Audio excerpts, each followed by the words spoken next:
Line photo ले ले कल फोटो लेने ले फोटो ठीक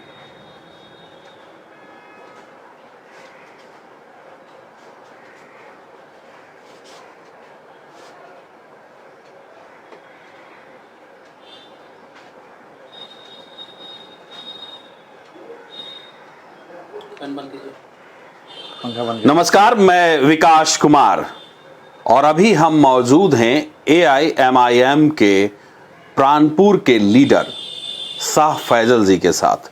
हम इनसे आपके भी सवाल लेंगे और हमारे भी कुछ सवाल हैं जो सीधे हम इनसे लेंगे। अगर आपके कोई सवाल हैं जो आप सीधे शाह फैजल जी से पूछना चाहते हैं तो आप नीचे कमेंट्स बॉक्स में अपने सवाल हमें भेजें। बिना लाग बिना लपेट वो सवाल हम शाह फैजल जी से लेंगे। शाह फैजल जी, सबसे पहले नमस्कार। नमस्कार। टाइम्स न्यूज़ में वक्त देने के लिए बहुत बहुत धन्यवाद। सबसे पहले टाइम्स न्यूज़ का हम बहुत बहुत शुक्रिया अदा करेंगे, और क्योंकि आज प्राणपुर की आवाज़ को आप बहुत दूर तक पहुंचाएंगे, इसके लिए हम आपका आभारी हैं। बहुत बहुत शुक्रिया। शाह फैजल जी, आपकी चुनाव लड़ने की तैयारी है, तो सबसे पहले ये बताएं कि किस विधानसभा से आप चुनाव लड़ेंगे।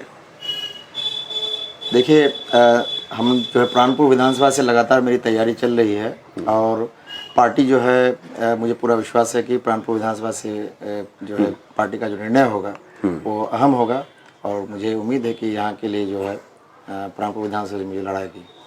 और सबसे बड़ी बात यह है कि प्राणपुर विधानसभा हमारा जो है बहुत ही पिछड़ा हुआ विधानसभा है, और हमारे बीच जो पिछले कई साल से लगातार जो खास करके अभी मंत्री हैं बिहार सरकार में, इनका कार्यकाल सिर्फ ये विधायक और मंत्री बनकर बिल्कुल गायब हो गए हैं, और विकास के नाम पे बिल्कुल ये एक शून्य की स्थिति बन चुकी है।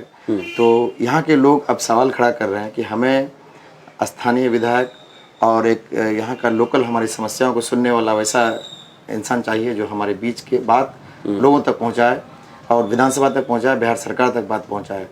तो लोगों ने बहुत ज़्यादा दुआ और आशीर्वाद दिया है, और लोगों का ये चाहत है कि हमारे बीच से हमारा यहाँ से जो शाह फैसल को सबको मिलकर आगे बढ़ाना चाह रहा है। तो हम तमाम प्राणपुर विधानसभा के सभी लोगों का हम धन्यवाद अदा करेंगे। उन लोगों ने यहाँ तक मुझे पहुँचाने के लिए कोशिश कर रहे हैं, तो उन सबों का हम आभारी और शुक्रगुजार हैं। अच्छा, स्थानीय प्रत्याशी, बाहरी प्रत्याशी का मुद्दा आपके लिए भी बहुत इम्पोर्टेंट है। मेरे लिए तो है ही, और ख़ास करके यहाँ के लोगों के लिए है। इसकी वजह यह है कि जब 1970 से जब ये विधानसभा पहली बार यहाँ ये बना, विधानसभा 1970 से लेकर अभी तक हमेशा विधानसभा क्षेत्र से बाहर के लोग ही यहाँ के विधायक रहे हैं, और पार्टियाँ हमेशा बाहरी लोगों, बड़ी बड़ी जो पार्टियाँ हैं ये हमेशा बाहरी लोगों को टिकट दी है, जिसकी वजह से प्रॉब्लम ये अब आ रहा है कि इतने दिन तक लोग तो झेल लिए, लेकिन प्रॉब्लम ये आ रहा है कि इनकी समस्या को सुनने वाला कोई नहीं है। चुनाव जीत जाते हैं और 5 साल तक बिल्कुल गायब हो जाते हैं, और लोग जब ढूंढते हैं कोई समस्या को, परेशानी जो होती है, तो विधायक जी नजर नहीं आते हैं। फिर वो अगले चुनाव में 5 साल के बाद दोबारा अगले चुनाव में नजर आते हैं, और हाथ जोड़कर माफी मांगकर फिर वोट लेने आ जाते हैं। तो यहाँ पर हमारा जैसे कई समस्या है, अस्थायी बाढ़ का एक निदान हो समस्या का, और उसके बाद जो है यहाँ पर ठीक से एजुकेशन इंस्टीट्यूशन नहीं है, पलायन का मुद्दा है, उसके बाद जो है बाढ़ और कटाव का मुद्दा है, स्वास्थ्य का अच्छा व्यवस्था नहीं है, और थाना और ब्लॉक में भ्रष्टाचार से भरा हुआ है। तो ये सब सारी समस्या है, इसको हम विस्तार से फिर हम लोग बिल्कुल करेंगे। ये पूरा देश एक है, तो फिर बाहरी भीतरी का मामला कहाँ से आप लोग?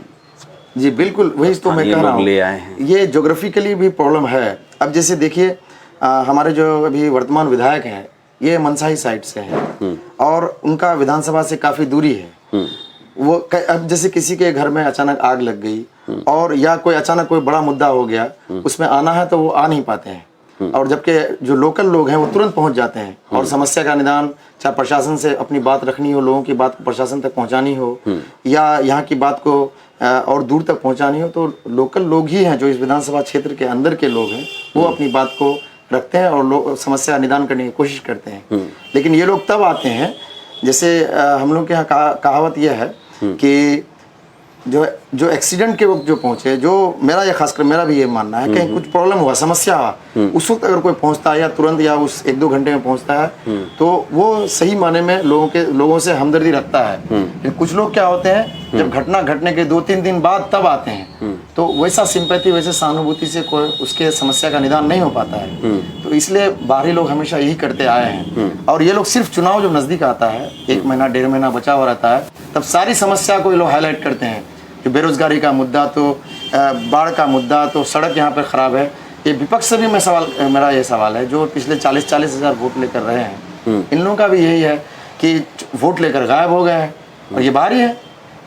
तो बाहरी करने का मतलब मेरा ये है कि विधानसभा क्षेत्र के अंदर का प्राणपुर का बेटा ही प्राणपुर का नेता बने, प्राणपुर के बाहर का बेटा यहाँ का नेता नहीं बने। प्राणपुर का कितना बेटा है? वो भी तो जो मंत्री साहब है वो भी अपने आप को प्राणपुर का बेटा, लाल और न जाने, मतलब बड़े अच्छे राजनीतिक स्लोगन आप लोग निकालते हैं। देखिए तो माहिर राजनीतिक विकास जी वो अगर बोलते हैं तो सबसे पहली बात ये है कि वो प्राणपुर का बेटा नहीं है। उनका घर जो है इस हमारे विधानसभा क्षेत्र से बाहर है। मेरा लोकल और बाहरी कहने का तात्पर्य यही था कि हमारे जो यहाँ के बीच में से इस 40 पंचायत में से जो लोग रहेंगे, तो वो लोग यहाँ के लोगों की समस्याओं को ज्यादा बेहतर ढंग से, क्योंकि हम लोगों ने हमेशा मौका दिया बाहरी लोगों को, लेकिन समस्याओं का निदान नहीं हुआ आज तक। आप बता दीजिए कि इतने दिन हो गए हमारे विधानसभा में एक भी कॉलेज है जो RDS कॉलेज के अलावा पूरे विधानसभा में नहीं है। एक भी प्रोफेशनल कॉलेज है, नहीं है। और एक भी बड़ा स्वास्थ्य केंद्र है, नहीं है। तो ये सब समस्याओं को कौन देखेगा? अच्छा, आप चुनाव में जो जा रहे हैं, किन मुद्दों को लेके जा रहे हैं? जी, मेरा आपको जैसा बताया, मेरा कई मुद्दा है, जिसमें जो 3 मोटा जो मुद्दा है, एक हम शिक्षा के क्षेत्र में उसको डिटेल से बताएं क्या करना चाहते हैं, दूसरा स्वास्थ्य के क्षेत्र में, और तीसरा बाढ़ कटाव और हमारे किसान भाइयों के लिए एक सही से जो है इनके लिए आवाज़ उठाना ज़रूरी है, इनके लिए काम करने की ज़रूरत है। सबसे पहले हम शिक्षा के क्षेत्र में आते हैं। तो आज पिछले 10 वर्षों से तो हमारे विधायक रहे ही हैं, अब मंत्री भी हैं, इसके पहले भी एक बार और जीते हैं, इससे पहले और एक बाहरी लोग 5 टर्म्स जीते हैं यहाँ से, वो भी मंत्री रहे। लेकिन उससे पहले भी एक बरारी से और एक थे, बहुत पहले, वो भी यहाँ से विधायक बन के गए हैं, और विधायक बन के हार जाने के बाद दोबारा विधानसभा में नजर नहीं आते हैं। तो ये सिर्फ काम नहीं है कि आप आए, चुनाव जीत गए, टिकट लेकर आए, चुनाव जीत गए, उसके बाद फिर हार गए तो गायब हो गए हमेशा के लिए। इसका मतलब आप यहाँ दुकानदारी खोलने आए हैं, जब तक दुकान चली तो ठीक है, दुकान बंद हो गई तो फिर भाग गए। वैसी बात नहीं है। शाह फैसल चुनाव जीते या हारे लोगों के बीच रहेगा और लोगों की समस्याओं के लिए लगातार आवाज़ उठाता रहेगा और लोगों से लड़ता रहेगा। तो मेरा जो सबसे पहली कोशिश जो होगी, क्योंकि आपने विकास जी देखा है कि जब हम बेंगलोर से आए, हम पहले एक समाजसेवी थे और लोगों ने ही मुझे इस राजनीतिक फील्ड में ढकेला और लोगों ने ही ये पूरा चाहत रखा कि नहीं, हमको आपको जो है आपको हमारे बीच रहना है और विधानसभा चुनाव लड़ना है और आपको हम लोग जिताएंगे। तो इसमें दूसरी चीज़ ये है कि शिक्षा, हमने सबसे पहले यहाँ आकर ITI कॉलेज खोला सालमारी में, शिक्षा को बढ़ाने के लिए, आगे बढ़ाने के लिए। और ये मेरी कोशिश है कि यहाँ एक यूनिवर्सिटी हो, कॉलेज हो, प्रोफेशनल कॉलेजेस हो, इसके लिए मेरी कोशिश रहेगी लगातार हमारे विधानसभा क्षेत्र के अंदर ये हो। दूसरी चीज़ ये हो, हम जो है स्वास्थ्य के तरफ काम करना चाहते हैं। यहाँ पर जैसे डिलीवरी के लिए बहुत परेशानी होती है, कोई जब लेडी प्रेग्नेंट होती है, खासकर गरीब इलाका ये हमारा है, तो बाहर प्राइवेट हॉस्पिटल जाने में बहुत खर्च होता है। एक बड़ा मल्टी स्पेशलिटी हॉस्पिटल की यहाँ ज़रूरत है। तो मेरी दूसरी कोशिश ये होगी कि हमारा एक मल्टी स्पेशलिटी हॉस्पिटल हो यहाँ पर विधानसभा क्षेत्र के अंदर में, ताकि लोगों का समस्या, जो स्वास्थ्य से समस्या जुड़ी हुई है, उसको दूर करने की कोशिश हो। तीसरी बड़ी समस्या हमारा जो यहाँ पर इस विधानसभा क्षेत्र में है, क्योंकि विधानसभा क्षेत्र 2 हिस्सों में बटा हुआ है हमारा, महानंदा नदी के पूर्वी छोर में और महानंदा नदी के पश्चिमी छोर में। तो जो हमारा पूर्वी छोर है और पश्चिमी छोर है, इधर जो है हमारा कुल मिलाकर दो पार्ट में बटा हुआ है। तो दोनों में सबसे बड़ी बात यह है कि बाढ़ और कटाव से हम लोग जूझ रहे हैं। हर साल लगभग बाढ़ आता है, और 2017 का बाढ़ बहुत भयंकर बाढ़ था। तो इसको निजात दिलाने के लिए हम लोग जो है कोशिश करेंगे, या मुख्यमंत्री से भी इससे मिले हैं इसके लिए, और यह उन्होंने आश्वासन दिया था लेकिन काम नहीं हुआ उसमें। और दूसरी कोशिश ये रहेगी कि किसान भाई हमारे जो हैं, तो किसान के लिए काम नहीं हो रहा है, हमारा जो किसान फसल हमेशा घाटे में रह रहा है, तो उसके लिए एक फसल क्रय केंद्र हमारे विधानसभा क्षेत्र में होना चाहिए, और कोल्ड स्टोरेज होना चाहिए। कोल्ड स्टोरेज के बारे में विकास जी मैं ये कहना चाह रहा हूँ, हमारे यहाँ से विधायक बने, वो मंत्री हुए, और कोल्ड स्टोरेज जाकर वो अपने मनसाही में जाकर कोल्ड स्टोरेज बनाया, तो ये कहीं ना कहीं गलत है। आपको विधानसभा क्षेत्र के अंदर में बनाना चाहिए था। और तीसरी चीज़ ये है कि हमारी कोशिश ये रहेगी कि हमारा किसान के खेत में बिजली पहुंचे, ताकि जो डीजल इतना महंगा हुआ है उसको सस्ता में फसल हो और उसको ज़्यादा से ज़्यादा मुनाफा मिले। तो ये कोशिश रहेगी। और लगातार जो है यहाँ की जो समस्या है, और दूसरी बड़ी समस्या जो है, जो यहाँ भ्रष्टाचार बहुत ज़्यादा हमारे यहाँ हो गया है। बाहरी विधायक उन लोगों पे कंट्रोल नहीं करते हैं, वो पीसी खाकर बैठ जाते हैं। तो हमारा कहने का मतलब ब्लॉक खा के बैठ जाते हैं, मतलब ये मेरा एक आरोप भी है। पीसी खा के बैठने का मतलब ये है कि यहाँ से जो भी उनका योजना होता है या जो भी काम होता है, वो जो है उससे पीसी लेकर अपने यहाँ, और यहाँ पर किसी प्रशासन के किसी भी कितना परसेंट, ये मैं तो एग्जैक्टली परसेंटेज मुझे नहीं मालूम, जो विधायक होंगे उनको मालूम होगा। पीसी पता है, परसेंटेज नहीं पता है। ये मैं इसलिए नहीं इसमें कह पाऊंगा एग्जैक्टली, क्योंकि अलग अलग जगह पे अलग अलग पीसी है उनका। तो ब्लॉक में भ्रष्टाचार बहुत ज्यादा है।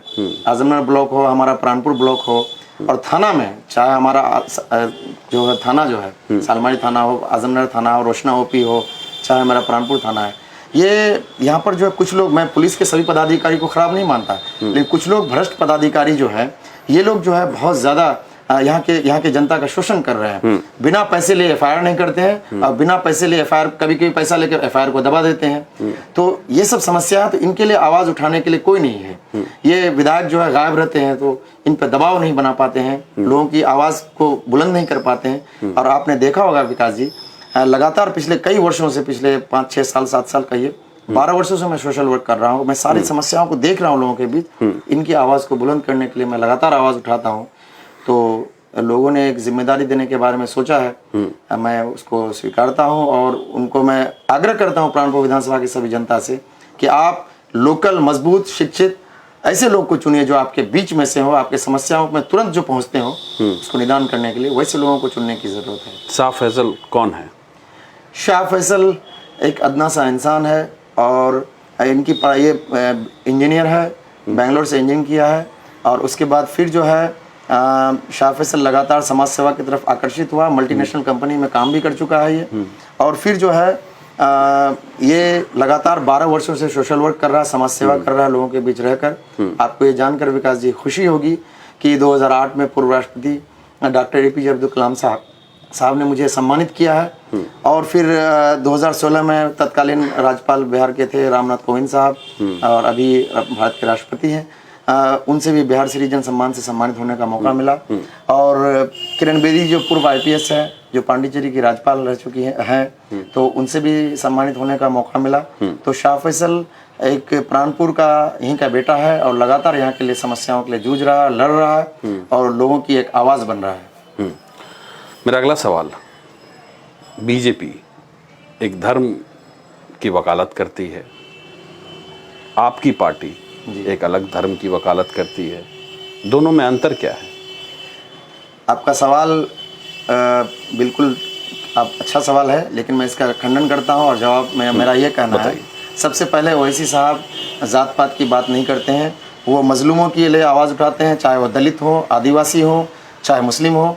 जो भी हिंदुस्तान में जो दलित हैं, पिछड़े हैं, आदिवासी, मुस्लिम, दलित, कोई भी हो। लेकिन ये बात तो भी तो वो कहते हैं ना कि हम जी खुद आपके बीच के हैं, हम तुम्हारे हैं जी। उनका कहने का दूसरे को ऑप्शन क्यों देना, ये उनका कहने का सेंस ये है कि तुम्हारे हैं मतलब हम आपके बीच से हैं, मतलब हम इसी हिंदुस्तान से हैं, और आपके मजलूमों की आवाज़ आप लोगों के बीच से है, आपकी आवाज़ को उठाने के लिए आपके बीच से हैं। आप इसी से लीजिए विकास जी, हैदराबाद में असदुद्दीन ओवैसी साहब को, जहाँ से वो सांसद लगातार चुने जा गए हैं, और एक बार नहीं कई बार चुने गए हैं, तो वहाँ से 1.5 लाख के आसपास जो है हमारे हिंदू भाई बहन हैं उनको वोट देते हैं। और इतना ही नहीं, अभी हैदराबाद में जो है जो लॉकडाउन हुआ, तो इसमें मंदिर के पुजारी को, चर्च के पादरी को, और मस्जिद के इमाम को, और जो है गुरुद्वारा के जो प्रबंधक कमेटी में से होते हैं, उन लोगों को बुलाया, क्योंकि लॉकडाउन में मंदिर, मस्जिद, गुरुद्वारा, चर्च सब बंद था। तो उसमें असदुद्दीन ओवैसी साहब सभी को बुलाकर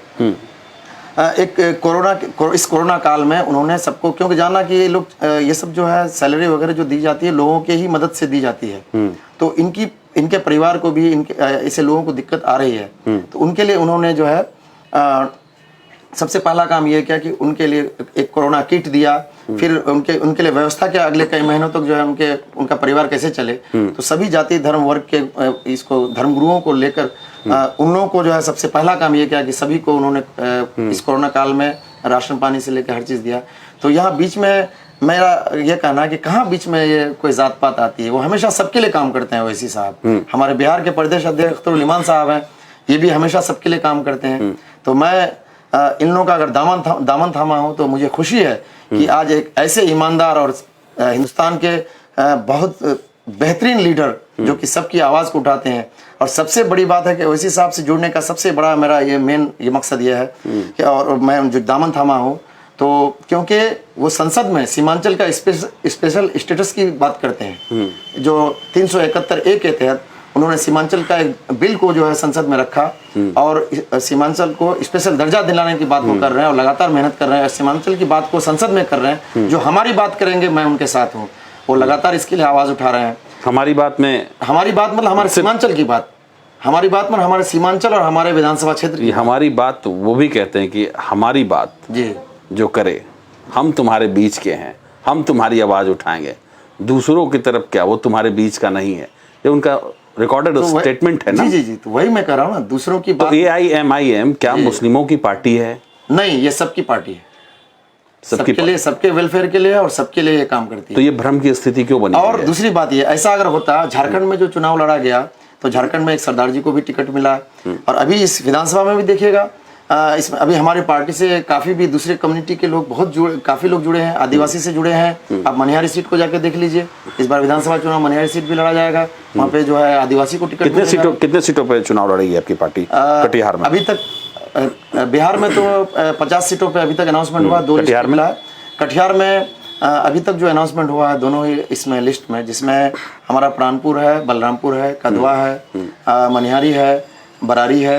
अभी तक इतने सीटों का अनाउंसमेंट हुआ है और पार्टी अध्यक्ष लोग जो निर्णय लेंगे तो उसमें उम्मीद है कि कटिहार के लगभग शायद सभी सीटों पे और सीमांचल के सभी सीटों पे लड़ेंगे और एक मजबूती के साथ लड़ेंगे और एक बेटर अल्टरनेट बिहार को देंगे और एक बेहतर आवाज सीमांचल की बनेगी ये पार्टी। चलिए अब कुछ जनता का सवाल ले लेते हैं। आकाश यादव ने लिखा है कि प्राणपुर में वर्तमान विधायक जी ने ऐसा क्या नहीं किया जो आप जीतने के बाद करेंगे। उन्होंने बता दिया है, आकाश जी आप पीछे करके देख लीजिएगा जब हमारा ये शो खत्म हो गया। क्या जीतने के बाद प्राणपुर की समस्या खत्म हो जाएगी?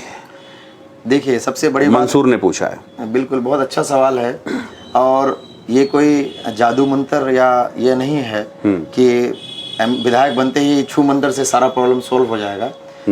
जैसे मैं लगातार लोगों के लिए आवाज़ उठा रहा हूँ, लगातार लोगों के बीच रहकर आवाज़ को बुलंद कर रहा हूँ, लड़ रहा हूँ लोगों की समस्याओं को लेकर, तो वैसे ही विधायक बनने के बाद हम यहाँ की प्राणपुर की आवाज़ को विधानसभा में बुलंद करेंगे और हमसे जितना ज़्यादा से ज़्यादा हो पाएगा हम उस प्रॉब्लम को सॉल्व करने की कोशिश करेंगे। क्योंकि मैं राजनीति में आया हूँ तो इसकी वजह यही है कि लोगों ने मुझे लाया है, लोगों की समस्याओं को मैं ज़्यादा से ज़्यादा आवाज़ उठाऊंगा। और दूसरी चीज़ ये है कि मैं क्योंकि एजुकेशन से जुड़ा हुआ हूँ तो मेरी ये कोशिश है, पहली कोशिश ये है कि एजुकेशन से जुड़ा हुआ कुछ काम यहाँ पे किया जाए। उसके बाद जो बताया मैं समस्याओं को वो सब काम करने की कोशिश करेंगे। बिल्कुल। आयुष सुल्तानिया ने लिखा है कि आपका एक सवाल है कि इनका रोड मैप क्या है, तो खैर इन्होंने बता दिया है क्या है। आयुष सुल्तानिया जी। इस्तिसार ने पूछा है, साहब फैजल वैसे काम तो आप अच्छे करते हैं लेकिन आप पार्टी गलत सिलेक्ट कर लिए। अच्छा, इसके लिए तो मैंने हम सेकुलर हैं इसलिए किसी सेकुलर पार्टी को वोट देना चाहिए। हाँ इस्तार साहब, ये सवाल मेरे पास भी था, मैं ले रहा हूँ सवाल जी। आपके चुनाव लड़ने से सेकुलर फोर्सेस कमजोर होगी, बीजेपी की बी टीम की तरह काम तो नहीं कर रही आपकी पार्टी? अब मैं बिल्कुल आपका सवाल को मैं उनको जवाब देने का मेरा कोशिश ये रहेगा। देखिए बीजेपी की बी टीम तो कांग्रेस है। आज देखिए ज्योतिरादित्य सिंधिया जो है राहुल गांधी साहब के दाहिना हाथ थे, वो जैकेट भी पहनते थे राहुल गांधी साहब की तरह। और उसके बाद जो है मध्य प्रदेश में देखिए सरकार 22 विधायक को इस्तीफा दिलवाकर सरकार सबसे पहले किसी ने गिराया तो ज्योतिरादित्य सिंधिया ने गिराया। क्या वो दूसरी पार्टी से थे? वो तो कांग्रेस से ही थे। उसके बाद वहां पर जो सरकार गिराया और भाजपा की सरकार बनी। उसके बाद गुजरात में आप जाइए, गुजरात में जो है कई एमएलए कांग्रेस के इस्तीफा देकर बीजेपी के राज्यसभा सांसद को जिताया। और इसमें बिहार में लीजिए आरजेडी के 7 एमएलसी आज जो है इसमें जेडीयू में चले गए। उसके बाद फिर जो है आप जब यहाँ झारखंड में लीजिए, कई लोग वहाँ इस्तीफा कांग्रेस के दे चुके हैं, तो ये लोग जो इस्तीफा देकर ज्वाइन करते हैं भाजपा को। आप मुझे ये बता दीजिए विकास जी, एक भी असदुद्दीन ओवैसी साहब के पार्टी के एक भी ऐसे शख्स का नाम बता दीजिए, एक भी ऐसे इंसान का नाम बता दीजिए जो भाजपा ज्वाइन किए हो। बिल्कुल नहीं, ये मैं तो दावा के साथ कर रहा हूँ, एक भी ज्वाइन नहीं किए। चलिए, निरंजन पोदार ने पूछा है, ओवैसी साहब के भाई ने कहा था 10 मिनट के लिए पुलिस हटा दो फिर दिखा देंगे, क्या दिखाने की बात हो रही थी? देखिए, बेहतर तो ये होगा कि ये सवाल जो है उन्हीं से किया जाए तो ज़्यादा बेहतर होगा। हाँ बिल्कुल, ये सवाल उन्हीं से होना चाहिए। चलिए अगला सवाल लेते हैं। अस्तार ने फिर पूछा है, चलिए एक सवाल तो आपका ले लिए भाई। अशफाक अहमद ने पूछा है, जो नेता जनहित की बात करता है वो कहीं पर भी जीत सकता है, लेकिन अवैसी साहब सिर्फ मुस्लिम बहुल क्षेत्र में चुनाव कैंडिडेट उतारना यह सीधा नुकसान महागठबंधन को दिखाई दे रहा है। तो क्या बीजेपी की पार्टी, वही बी टीम वाली जो मैंने बात कही, वो करें? और इन्होंने अशफाक अहमद नहीं लिखा है। बिल्कुल, मैं इसका एक चीज और कहना चाहता अशफाक अहमद सवाल उठा रहे हैं कि आपकी पार्टी मुस्लिम बहुल क्षेत्र में ही चुनाव लड़ रही है, यानी बीजेपी के बी टीम की तरह काम कर रही है। मैं तो बी टीम का जवाब दे दिया, बी टीम कौन है आपको पता चल ही गया होगा। और दूसरी चीज ये अशफाक साहब, मैं ये कहना चाह रहा हूँ कि आप जो है सबसे पहले तो ये कहना छोड़ दीजिए कि ये बी टीम है। बी टीम के बारे में मैं डिस्कशन कर चुका और आप इसको बैक होके देख सकते हैं। और सबसे बड़ी बात यह है कि आप इसमें इसको यह मध्य प्रदेश की बात तो मैं मिसाल दे ही चुका हूँ। उसका सवाल फिर से एक बार क्या था, मैं उसमें जवाब देना। मुस्लिम बहुल्य क्षेत्र में ही कैंडिडेट दे रही है ऐसी कोई AIMIM नहीं, ये बिल्कुल ये सरासर यह है। सबसे बड़ी बात यह है कि MIM जिस तरह मजबूत हुई है, सारे पार्टियों को बहुत ज्यादा घबराहट हो गई है। लेकिन चुनाव तो आप किशनगंज से जीत रहे हैं, जहां पर मुस्लिम वोटों का परसेंटेज सबसे ज्यादा है। हम लोग मनिहारी भी जीतेंगे इस बार। हम लोग जो है देखिएगा इस बार कटिहार से भी, सीमांचल से काफी सीट जीतेंगे। सीमांचल ही नहीं, बिहार में ये तीसरी बड़ी पार्टी बनेगी और देखिएगा ये बहुत अहम रोल करेगी सरकार बनाने में। तो वो तो आलाकमान डिसाइड करेंगे सपोर्ट करने के वक्त। प्राणपुर विधानसभा क्यों पिछली बार 39,800 कुछ वोट, इसरत परवीन को, टॉकिर जी को भी लगभग इतना ही वोट, हम राउंड फिगर में ले ले तो 40-80 हज़ार वोट जी। तो कहीं उस स्पेसिफिक वोट को साधने के लिए ही तो आपकी पार्टी तो AIMIM अपनी जमीन यहाँ नहीं तलाश रही है। ये तो सिर्फ प्राणपुर से तो नहीं लड़ रही है, ये तो पूरे सीमांचल और फिर बिहार के कई हिस्सों से लड़ रही है।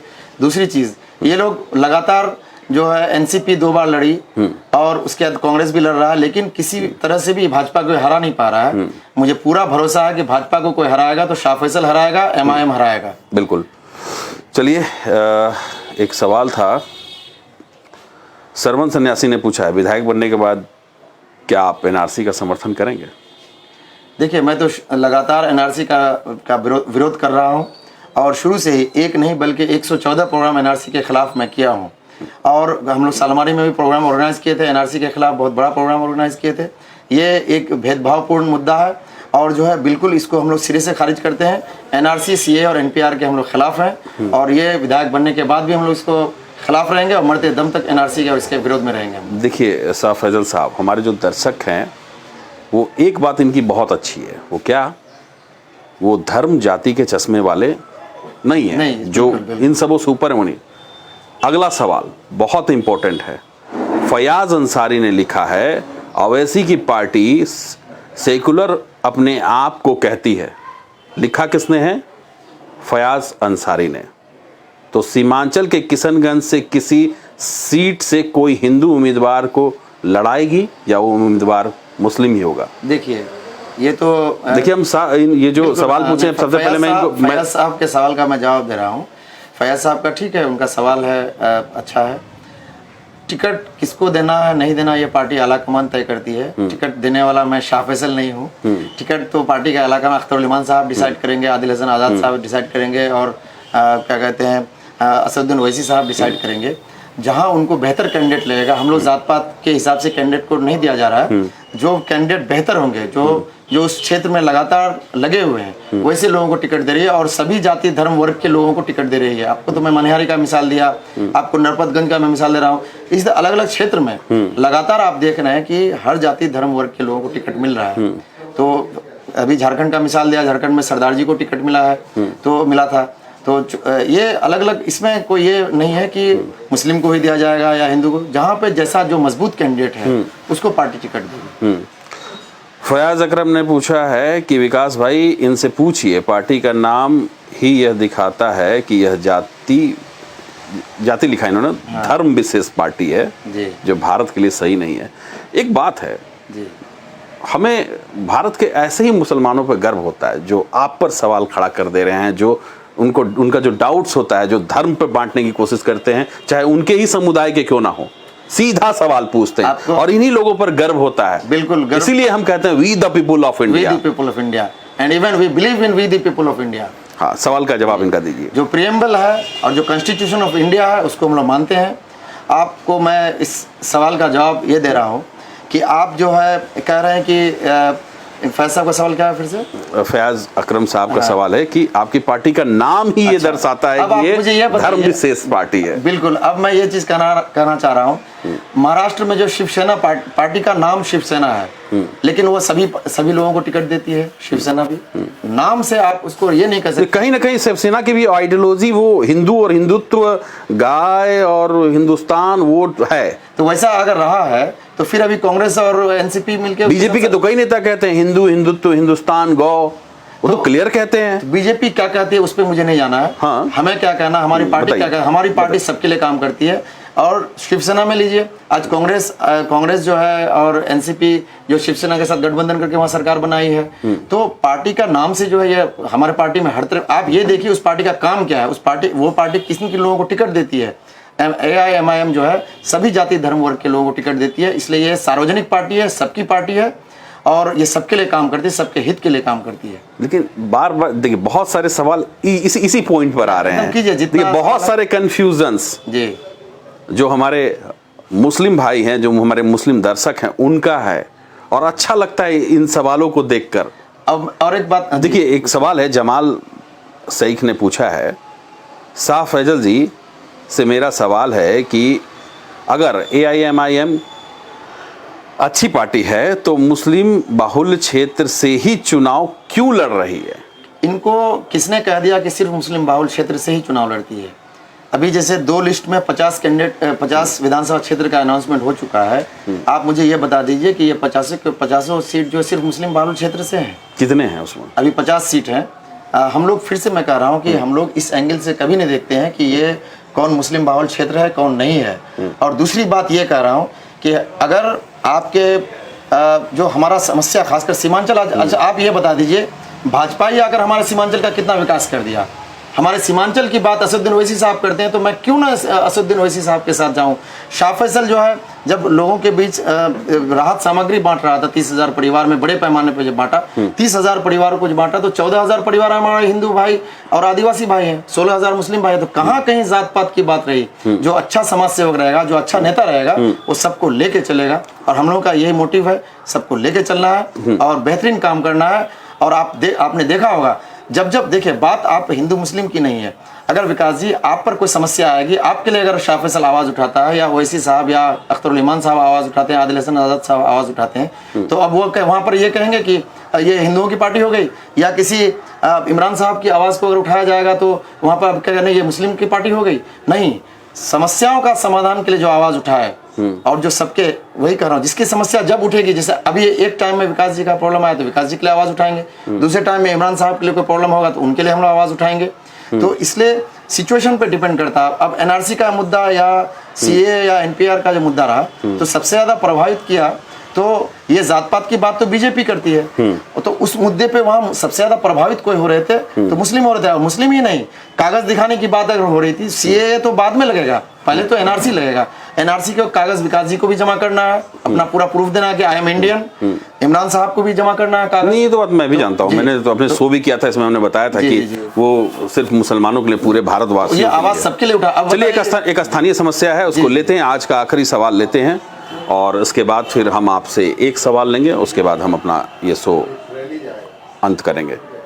आपके पार्टी के एजेंडे में आजमनगर सालमारी रोड का चौड़ीकरण शामिल है? नहीं है तो कीजिए, यह एक बहुत प्रमुख मुद्दा है। धनराज मंडल ने पूछा है। जी, ये धनराज मंडल का सवाल तो वो आज कर रहे हैं। इसके लिए हम लोगों ने आवाज़ भी उठाया, कई बार आवाज़ उठाया, इस इवेंट के सोशल मीडिया के माध्यम से और न्यूज़ चैनल के माध्यम से और धरना प्रदर्शन से भी इसकी आवाज़ उठाया हम लोगों ने। और इतना ही नहीं, आजमनगर ब्लॉक में जब हम लोग धरना प्रदर्शन किए थे, आपको ये जान के विकास ये खुशी होगी, मेरे लगभग 8 से 10 हज़ार लोग आजमनगर प्रखंड में धरना प्रदर्शन में आए थे। उसमें 60% हमारे हिंदू भाई बहन थे। तो इसलिए मैं कह रहा हूँ कि हम लोग सबको लेके चल रहे हैं और यहाँ के विकास के लिए मेरा कुछ रोड मैप है जो मैं करना चाहता हूँ। और हम लोग कई समस्या है, जैसे आजमनगर रोहिया खुपड़ा पुल जो महानंदा नदी पे है, उसको बनाना बहुत ज़रूरी है। उसको हम लोग जो है हर हाल में उसके लिए कोशिश करेंगे।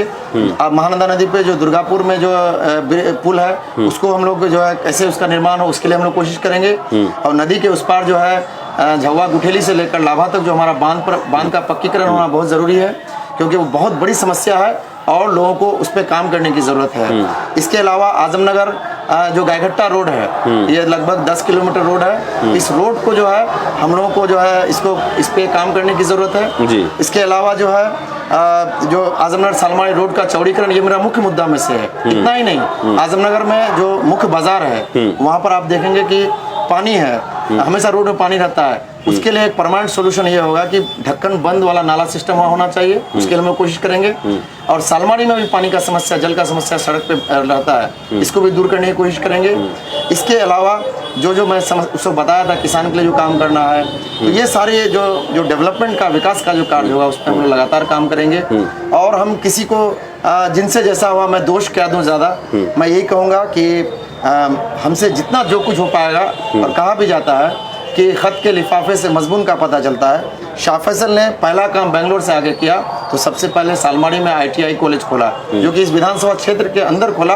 तो जो लड़का एक शुरुआत में ही कुछ बनने से पहले ही अगर ITI कॉलेज खोल सकता है इस एरिया के लिए, यहाँ के बच्चों की पढ़ाई के लिए, और आपको ये जान के खुशी होगी पूरे बिहार में इस ITI कॉलेज का 3रा पोजीशन आया पहली बार के ही रिजल्ट में। और पूरे कटिहार जिला में 10 ITI कॉलेजेस हैं, इंक्लूडिंग गवर्नमेंट ITI कॉलेज। पूरा तीनों टॉपर जो है हमारे इसी ITI कॉलेज से रहा है। तो हम लोग लगातार यहाँ के विकास के लिए काम कर रहे हैं और लोगों के उम्मीद पे खड़ा उतरेंगे। और शाह फैसल नौजवान है, लोकल है, सिर्फ जो है चुनाव के वक्त मुद्दा नहीं उठाता है। शाह फैसल लगातार कई वर्षों से मुद्दों को उठा रहा है। चलिए, हम हर दावेदार या हर होने वाले प्रत्याशी से एक कॉमन सवाल पूछते हैं, कितने आपराधिक मामले दर्ज हैं शाह फैसल पे? एक भी आपराधिक मामला दर्ज नहीं है शाह फैसल पर। जी, चलते चलते प्राणपुर की जनता को क्या संदेश देना चाहते हैं? जी, प्राणपुर की जनता को हम यही संदेश देंगे, सभी को मिलकर इस बार यहाँ का एक नौजवान बेटा को, जो प्राणपुर का बेटा है, प्राणपुर का नेता है, सबको मिल के इंजीनियर शाह फैसल, जो कि एक शिक्षित भी है और यहाँ की समस्याओं से लगातार रूबरू हो रहा है, लोगों के बीच जा रहा है, हर समस्या में जा रहा है और यहाँ के हमदर्दी को लेकर, यहाँ के दर्द को लेकर शाह फैसल आगे बढ़ा है। आप लोगों से मेरी विनती है, सभी प्राणपुर जनता के, प्राणपुर विधानसभा के सभी लोगों से, जात पात से उठकर सभी जाति धर्म वर्ग के लोगों से मेरा यह विनती है, क्योंकि शाह फैसल को एक अपार समर्थन मिल रहा है। इसलिए आप तमाम लोगों से मेरी विनती है, अमीर गरीब शिक्षित सभी लोगों से, चाहे जो गरीब तबके हैं, सबसे मेरा रिक्वेस्ट है कि आप सभी लोग मिलकर प्राणपुर विधानसभा को मजबूत कीजिए, शाह फैसल को मजबूत कीजिए। यहाँ का विधानसभा को एक विकसित हम प्राणपुर देखना चाहते हैं। मेरा ये स्लोगन भी है कि बढ़ेगा प्राणपुर, बदलेगा प्राणपुर। तो इसको लेके हम लोग कोशिश कर रहे हैं। और असदुद्दीन ओवैसी साहब लगातार जो सीमांचल की बात करते हैं संसद में, तो इस संसद से लेकर सड़क तक, तो हम लोग उनके मैसेज को, सीमांचल को आगे बढ़ाने के लिए अख्तरुल इमान साहब, असदुद्दीन ओवैसी साहब और सबों के मैसेज को लेकर, आदिल हसन आज़ाद साहब के मैसेज को लेकर इस प्राणपुर विधानसभा का विकास करेंगे और बहुत बेहतर ढंग से करेंगे। और आप सभी लोग साथ दीजिए, मुझे पूरी उम्मीद है कि आप सभी लोग साथ दीजिएगा। बहुत बहुत शुक्रिया, टाइम्स न्यूज़ का भी बहुत बहुत शुक्रिया जी। ठीक है, और ये थे AIMIM के प्राणपुर विधानसभा सीट से दावेदार शाह फैसल। हम इनसे फिर, अगर इन्हें टिकट मिलती है और ये नॉमिनेशन दाखिल करते हैं, तो हम इनसे फिर लाइव जुड़ेंगे और आपके सवाल फिर इनसे पूछेंगे। आज के लिए मुझे, जयप्रकाश, इमरान और दीपक को दीजिए इजाज़त। नमस्कार।